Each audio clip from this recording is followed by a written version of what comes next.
परिचय।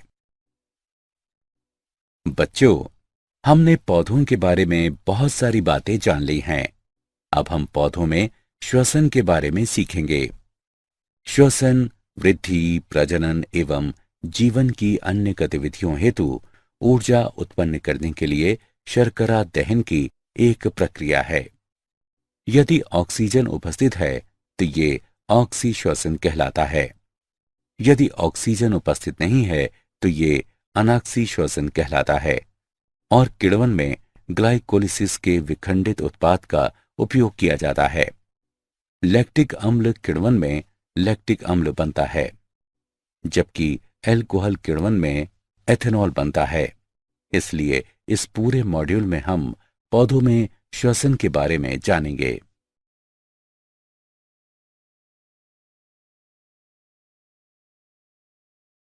उद्देश्य। इस पाठ के अंत में आप निम्न करने में सक्षम हो जाएंगे: पौधों की सांस लेने की प्रक्रिया की चर्चा करना, ग्लाइकोलिसिस की व्याख्या करना, किण्वन के बारे में जानना, ऑक्सी श्वसन की चर्चा करना, ट्राइकार्बोक्सिलिक अम्ल चक्र की व्याख्या करना, इलेक्ट्रॉन परिवहन तंत्र यानी ईटीएस और ऑक्सीकरणी फास्फोरिलीकरण की व्याख्या करना, श्वसनीय संतुलन शीट का विचार देना, श्वसनीय अनुपात को परिभाषित करना।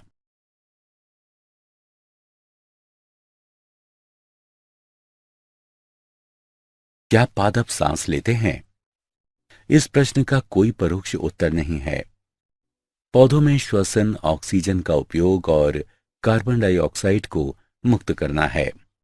पौधे अपना भोजन बनाने के लिए भी कार्बन डाइऑक्साइड का उपयोग करते हैं और इस प्रक्रिया में ऑक्सीजन भी मुक्त करते हैं। ये प्रक्रिया प्रकाश संश्लेषण कहलाती है।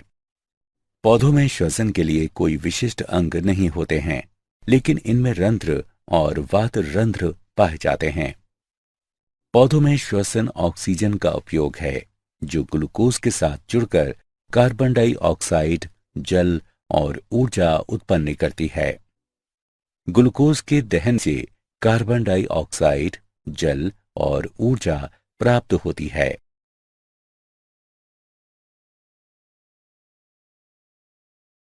ग्लाइकोलिसिस। ग्लाइकोलिसिस के दौरान एक ग्लूकोज अणु पायरुविक अम्ल में टूट जाता है और एटीपी के रूप में ऊर्जा मुक्त करता है। ग्लाइकोलिसिस के चरण। ग्लूकोज हेक्सोकाइनेज एंजाइम की उपस्थिति में एटीपी द्वारा ग्लूकोज 6 फॉस्फेट में फॉस्फरीकृत हो जाता है। इस अभिक्रिया में एक एटीपी का उपयोग किया जाता है। ग्लूकोज 6 फॉस्फेट फॉस्फोग्लूकोज आइसोमेरेज एंजाइम की उपस्थिति में अपने समावयवी फ्रुक्टोज 6 फॉस्फेट में परिवर्तित हो जाता है। फ्रुक्टोज 6 फॉस्फेट फॉस्फोफ्रुक्टोकाइनेज एंजाइम की उपस्थिति में एटीपी द्वारा फॉस्फरीकृत हो जाता है। इस प्रकार फ्रुक्टोज 1,6 डाइफॉस्फेट बनता है और एटीपी के एक और अणु का उपभोग किया जाता है। अब फ्रुक्टोज 1,6 डाइफॉस्फेट एल्डोलेज एंजाइम की क्रिया द्वारा 3 कार्बन शर्कराओं डाइहाइड्रोऑक्सी एसीटोन फॉस्फेट यानी डीएचएपी एवं 3 फॉस्फोग्लिसरल्डिहाइड यानी पीजीएएल में 2 अणुओं में विभक्त हो जाता है। डाइहाइड्रोक्सी एसीटोन फॉस्फेट यानी डीएचएपी ट्राइओस फॉस्फेट आइसोमरेज एंजाइम की क्रिया द्वारा पीजीएएल में बदल जाता है। अब 3 फॉस्फोग्लिसरल्डिहाइड 3 बाइफॉस्फोग्लिसरेट में बदल जाता है और NAD+ से NADH+ H+ भी बनाता है। 3 बाइफॉस्फोग्लिसरेट अब 3 फॉस्फोग्लिसरिफ अम्ल में बदल जाता है और ये ADP से ATP भी उत्पन्न करता है। 3 फॉस्फोग्लिसरिक अम्ल 2 फास्फोग्लिसरेट में बदल जाता है और उसके बाद 2 फास्फोग्लिसरेट फास्फोइनोल पायरुवेट अम्ल में बदल जाता है तथा साथ ही जल मुक्त करता है और अंत में फास्फोइनोल पायरुवेट पायरुविक अम्ल में बदल जाता है और एडीपी से एटीपी भी उत्पन्न करता है।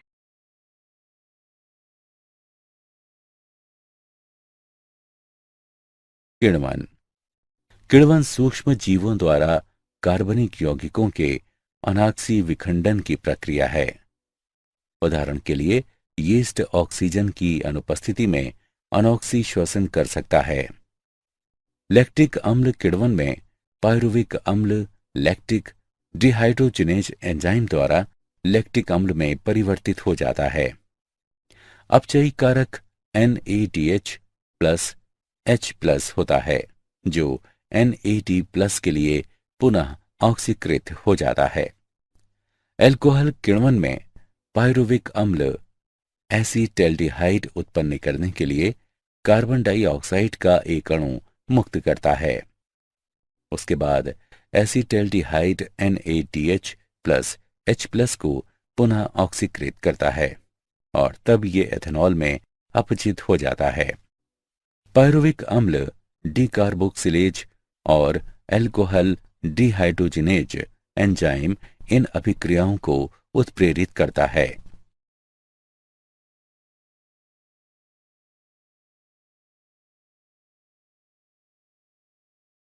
ऑक्सी श्वसन ऑक्सी श्वसन में ऑक्सीजन की उपस्थिति में पायरुविक अम्ल कार्बन डाइऑक्साइड और जल में पूरी तरह से ऑक्सीकृत हो जाता है। ऑक्सी दशाओं में पायरुविक अम्ल क्रेब्स चक्र के माध्यम से ऑक्सीकृत हो जाता है, लेकिन क्रेब्स चक्र में प्रवेश करने से पहले ये सूत्र कणिका अधात्री में प्रवेश करता है, जहां ये डीकार्बोक्सिलीकृत हो जाता है और कोएंजाइम ए के साथ जुड़कर एसिटल कोएंजाइम ए बनाता है।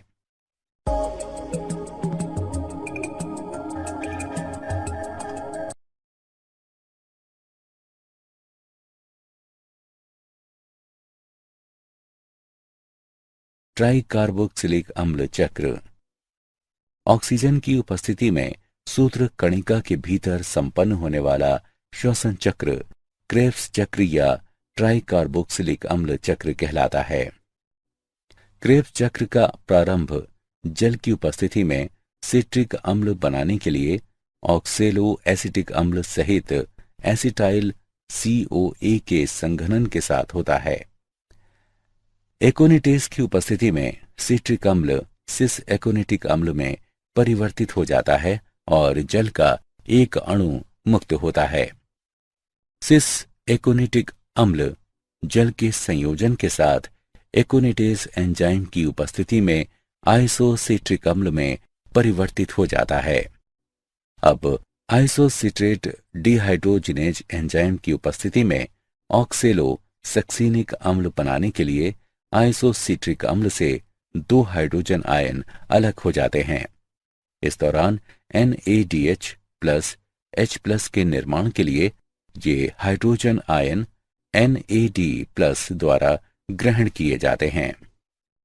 ऑक्सेलोसक्सीनिक अम्ल कार्बोक्सिलेज एंजाइम की उपस्थिति में डीकार्बोक्सिलीकृत होकर अल्फा कीटोग्लूटेरिक अम्ल बनाता है और कार्बन डाइऑक्साइड मुक्त होती है।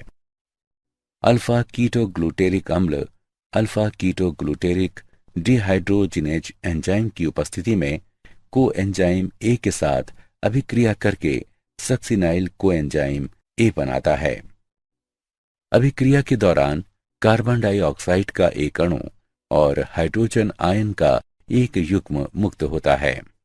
NADH प्लस H+ बनाने के लिए हाइड्रोजन आयन NAD+ द्वारा मुक्त किए जाते हैं। अब सक्सिनाइल COA सक्सिनाइल थियोकाइनेज एंजाइम की उपस्थिति में सक्सिनिक अम्ल में परिवर्तित हो जाता है। अभिक्रिया के दौरान GTP से GTP निर्मित होता है। अब सक्सिनिक अम्ल सक्सिनिक डिहाइड्रोजिनेज एंजाइम की उपस्थिति में डिहाइड्रोजनकृत होकर फ्यूमेरिक अम्ल बनाता है और 2 हाइड्रोजन परमाणुओं को मुक्त करता है, जो FADH2 बनाने के लिए FAD द्वारा ग्रहण किए जाते हैं। एंजाइम फ्यूमरेज की क्रिया द्वारा फ्यूमेरिक अम्ल मैलिक अम्ल में परिवर्तित हो जाता है। मैलिक अम्ल NAD+ एवं मालेट डिहाइड्रोजिनेज एंजाइम की उपस्थिति में ऑक्सैलो एसिटिक अम्ल में ऑक्सीकृत हो जाता है। हाइड्रोजन परमाणु का मुक्त युग्म NAD+ से NADH+H+ बनाता है।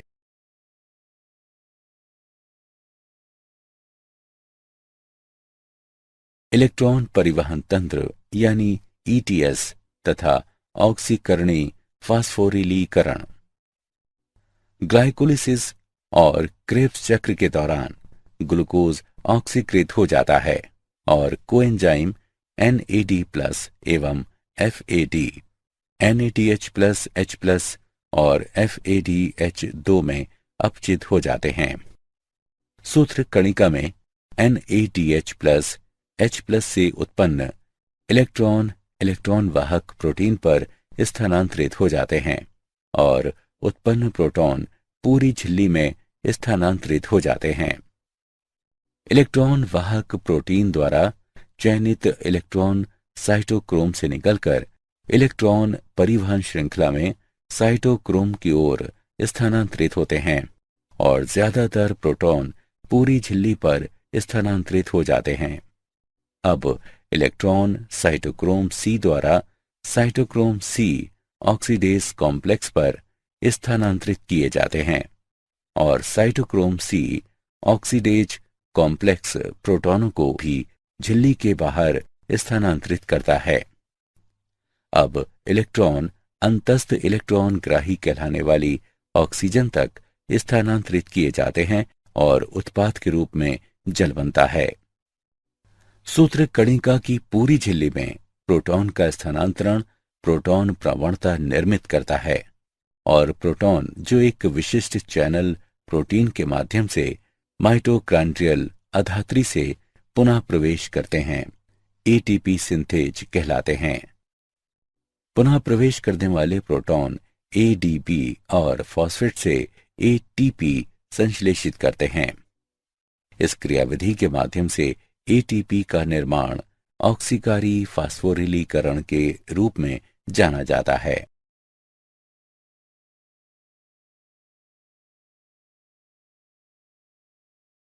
श्वसनीय संतुलन शीट। श्वसनीय संतुलन शीट का उपयोग करके हम प्रत्येक ऑक्सीकृत ग्लूकोज अणु के लिए ATP के नेट लाभ की गणना कर सकते हैं। ATP के नेट लाभ की गणना करने के लिए अभिधारणाएं। पथ नीचे दिए गए रूप में क्रमानुसार व्यवस्थित है। ग्लाइकोलिसिस, TCA चक्र और इलेक्ट्रॉन परिवहन प्रणाली। ग्लाइकोलिसिस के दौरान संश्लेषित NADH सूत्र कणिका में प्रवेश करता है, जिसका ऑक्सीकारी फास्फोरिलीकरण में उपयोग किया जाता है।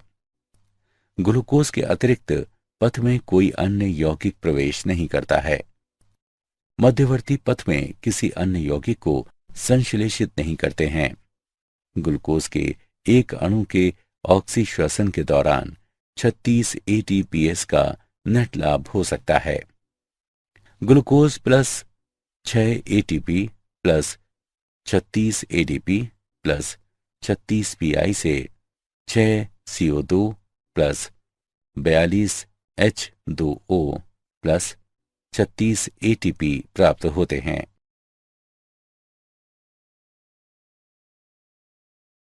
एम्फीबोलिक पथ। प्रायः कार्बोहाइड्रेट का उपयोग श्वसन की क्रियाधार के रूप में किया जाता है। श्वसन में प्रवेश करने से पहले कार्बोहाइड्रेट सबसे पहले ग्लूकोज में परिवर्तित होते हैं।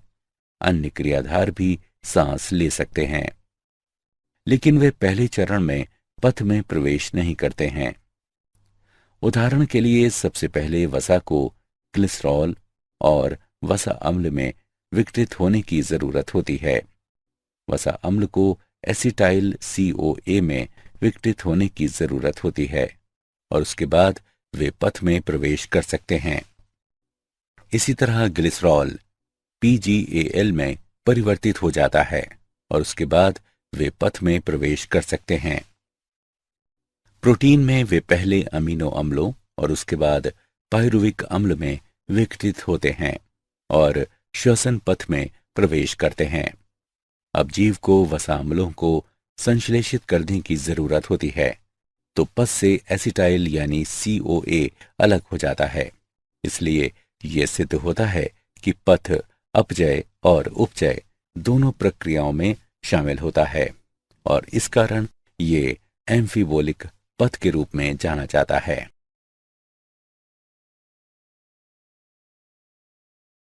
श्वसनीय अनुपात। ऑक्सी श्वसन में ऑक्सीजन का उपभोग किया जाता है और कार्बन डाइऑक्साइड बाहर मुक्त की जाती है। ऑक्सी श्वसन में मुक्त की गई कार्बन डाइऑक्साइड और उपभोग की गई ऑक्सीजन का अनुपात श्वसनीय अनुपात कहलाता है। RQ बराबर मुक्त हुई CO2 का आयतन बटे उपयोग की गई ऑक्सीजन का आयतन। श्वसनीय अनुपात का मान श्वसनीय क्रियाधार पर निर्भर करता है।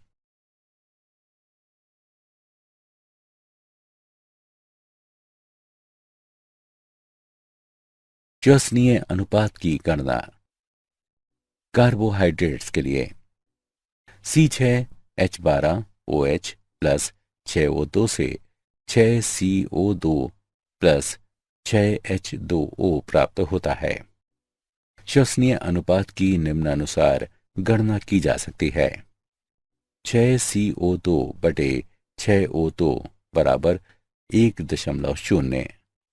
वसा के लिए 2C57H110O6 प्लस 163O2 से 114 CO2 प्लस 11H2O प्राप्त होता है।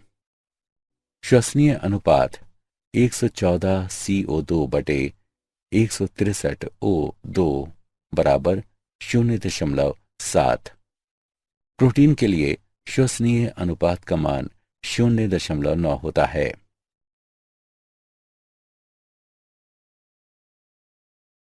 क्या आप जानते हैं यीस्ट की 500 से अधिक प्रजातियां होती हैं। यीस्ट बियर में स्वाद एवं सुगंध मिश्रित करने के लिए जिम्मेदार होता है। यीस्ट वंश सैकरोमाइसीस का सदस्य है, जिसका अत्यधिक वाणिज्यिक महत्व होता है क्योंकि ये बियर, वाइन आदि बनाने के लिए जरूरी होते हैं।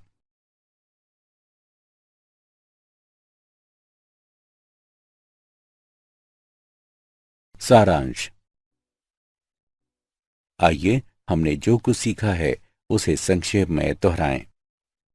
पौधों में श्वसन ऑक्सीजन का उपयोग है, जो ग्लूकोज के साथ जुड़कर कार्बन डाइऑक्साइड, जल और ऊर्जा उत्पन्न करती है। ग्लाइकोलिसिस के दौरान एक ग्लूकोज अणु पायरुविक अम्ल में टूट जाता है और ATP के रूप में ऊर्जा मुक्त करता है। किण्वन सूक्ष्म जीवों द्वारा कार्बनिक यौगिकों के अनाक्सी विखंडन की प्रक्रिया है। ऑक्सीश्वसन में ऑक्सीजन की उपस्थिति में पायरुविक अम्ल कार्बन डाइऑक्साइड और जल में पूरी तरह से ऑक्सीकृत हो जाता है। ट्राई कार्बोक्सिलिक अम्ल चक्र ऑक्सीजन की उपस्थिति में सूत्र कणिका के भीतर संपन्न होने वाला श्वसन चक्र है और ये क्रेब्स चक्र भी कहलाता है।